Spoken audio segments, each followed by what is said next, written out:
ഇന്നത്തെ ഈ ഒരു വീഡിയോയിലേക്ക് വേണ്ടി സ്മാർട്ട് ഫോൺ റിവ്യൂ ചെയ്യാൻ ഓപ്പർച്യൂണിറ്റി നൽകിയത് സെൽപോയുടെ അടൂരാണ്. അപ്പോൾ നിങ്ങൾക്ക് ഈ ഒരു ഡിവൈസോ വേറെ ഏതെങ്കിലും ഡിവൈസോ ആവശ്യമുണ്ടെങ്കിൽ അവരെ കോൺടാക്ട് ചെയ്യാവുന്നതാണ്. ഡീറ്റെയിൽസ് ഡിസ്ക്രിപ്ഷനിൽ കൊടുത്തിട്ടുണ്ട്.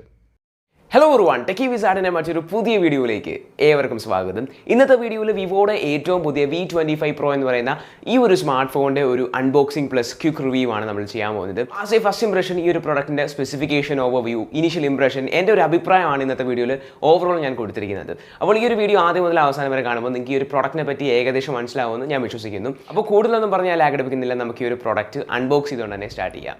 അപ്പോൾ ഇതാണ് നമ്മുടെ വിവോ V25 Pro എന്ന് പറയുന്ന ഡിവൈസിൻ്റെ പാക്കിംഗ്. ആസ് യൂഷ്വൽ വരുന്നത് പോലെയല്ല, ഇത്തവണ വിവോ കളർ മാറ്റി പിടിച്ചിട്ടുണ്ട്, ഗ്രേ ആക്കിയിരിക്കുകയാണ്. അത്യാവശ്യം നല്ല സ്റ്റാൻഡേർഡ് ലുക്ക് തന്നെ ഈ ഒരു പാക്കിൽ വന്നിട്ടുണ്ട്. ബ്രാൻഡിങ് അവിടെ ഇവിടെയൊക്കെ കൊടുത്തിട്ടുണ്ട്. നമുക്ക് എന്തായാലും ഈ ഒരു പ്രോഡക്റ്റ് അൺബോക്സ് ചെയ്യാം.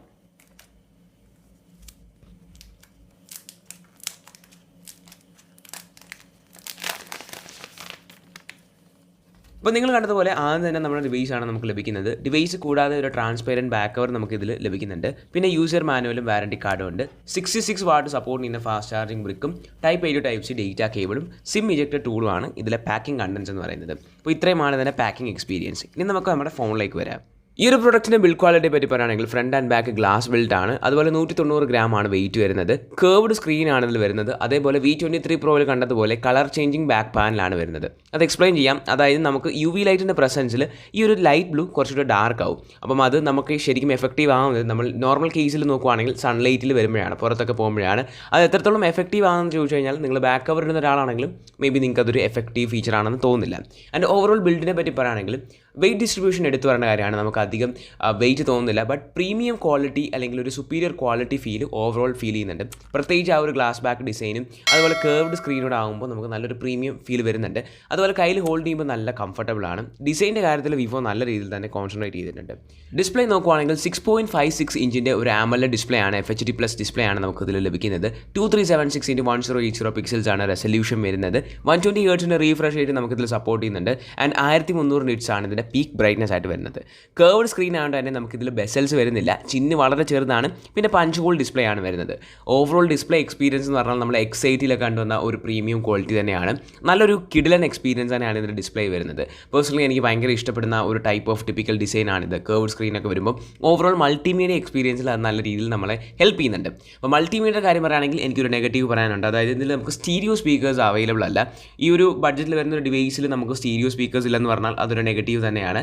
മൾട്ടിമീഡിയയിൽ അത് ബാധിക്കുന്നുണ്ട്. ഈവൻ ദ മോണോ സ്പീക്കറിൽ അത്യാവശ്യം ലൗഡ് ആണെങ്കിൽ പോലും സ്റ്റീരിയോ സ്പീക്കറിൽ ഇതിൽ വരുന്നില്ല. സോ അതൊരു നെഗറ്റീവായിട്ട് എനിക്ക് തോന്നുന്നുണ്ട്. ആൻഡ്രോയിഡ് 12 ബേസ് ചെയ്തിട്ടുള്ള ഫൺ ടച്ച് OS 12 ആണ് ഇതിൽ OS വരുന്നത്. ഓരോ അപ്ഡേഷനിലും ബെറ്റർ ആയിക്കൊണ്ടിരിക്കുകയാണ്. വളരെ മിനിമൽ ആയിട്ടുള്ള എക്സ്പീരിയൻസ് ആണ്. ഗെയിമിംഗ് മോഡായാലും അല്ലെങ്കിൽ സ്പെഷ്യൽ ഫീച്ചേഴ്സ് ഒക്കെ നോക്കിയാലും ഓവറോൾ എക്സ്പീരിയൻസ് മിനിമലായിട്ട് തന്നെയുണ്ട്.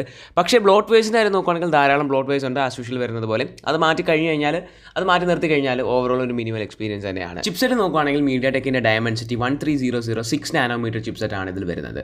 Mali G77 MC9 ആണ് GPU. അപ്പോൾ ഓവറോൾ പെർഫോമൻസ് ഫസ്റ്റ് ഇംപ്രഷനിൽ പറയുകയാണെങ്കിൽ നമുക്ക് PUBG ന്യൂ സ്റ്റേറ്റ് നമുക്ക് ലൈറ്റിൽ 90 FPS ലഭിക്കുന്നുണ്ട്. ആൻഡ് ഓവറോൾ എക്സ്പീരിയൻസ് പറയുകയാണെങ്കിൽ നമുക്ക് അത്യാവശ്യം നല്ല രീതിയിൽ തന്നെ ഒരു പെർഫോമൻസ് ഇതിൽ നിന്ന് പ്രതീക്ഷിക്കാം. ഗെയിമിംഗ് എക്സ്പീരിയൻസ് ഒക്കെ അത്യാവശ്യം നല്ല രീതിയിൽ തന്നെ ഉണ്ടായിരുന്നു. ഇനി ക്യാമറ സെറ്റപ്പ് നോക്കുകയാണെങ്കിൽ main camera 64 MP wide plus 12 MP ultra wide plus 2 MP macro അടങ്ങിയ ട്രിപ്പിൾ ക്യാമറ സെറ്റപ്പാണ് ഇതിൽ വരുന്നത്.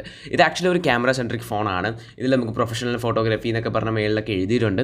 ആൻഡ് 4K 60 FPS നമുക്ക് മെയിൻ ക്യാമറയിൽ റെസൊല്യൂഷനിൽ മാക്സിമം എടുക്കാൻ പറ്റും. ഫ്രണ്ട് ക്യാമറ നോക്കുകയാണെങ്കിൽ 32 MP ആണ്. ഫ്രണ്ടിൽ നമുക്ക് 1080p 60 FPS മാക്സിമം എടുക്കാൻ പറ്റുന്നത്. ക്യാമറയുടെ കാര്യം പറയുകയാണെങ്കിൽ വിവോയുടെയും ഐക്യൂൻ്റെ ഒക്കെ ഈ ഫൺ ടച്ച് OSൽ ധാരാളം ക്യാമറ ഫീച്ചേഴ്സ് പ്രത്യേകിച്ച് വീഡിയോഗ്രാഫിയിലൊക്കെ നമുക്ക് ലഭിക്കുന്നുണ്ട്. അതെല്ലാം ഇതിൽ നമുക്ക് അവൈലബിൾ ആണ്. അപ്പോൾ ഒരു വീഡിയോഗ്രാഫർ അല്ലെങ്കിൽ ഫോട്ടോഗ്രാഫേഴ്സിനൊക്കെ കുറച്ച് എക്സ്പ്ലോർ ചെയ്യാൻ പറ്റിയ കുറേ അധികം ഫീച്ചേഴ്സ് ഇതിൽ അവൈലബിൾ ആണ്. അതിന് ബഡ്ജറ്റ് വെച്ച് നോക്കുകയാണെങ്കിൽ ഒരു വാല്യൂ ഫോർ മണി പെർഫോമൻസ് ആണ് ഫസ്റ്റ് ഇംപ്രഷനിൽ എനിക്ക് തോന്നുന്നത്. ബാറ്ററി കപ്പാസിറ്റിയുടെ കാര്യം നോക്കുകയാണെങ്കിൽ 4830 mAh ആണ് ഇതിൻ്റെ ബാറ്ററി കപ്പാസിറ്റി വരുന്നത്. പ്രീവിയസ് ജനറേഷൻ വെച്ച് നോക്കുകയാണെങ്കിൽ ധാരാളം ഇംപ്രൂവ് ആയിട്ടുണ്ട് ബാറ്ററി കപ്പാസിറ്റിയിൽ.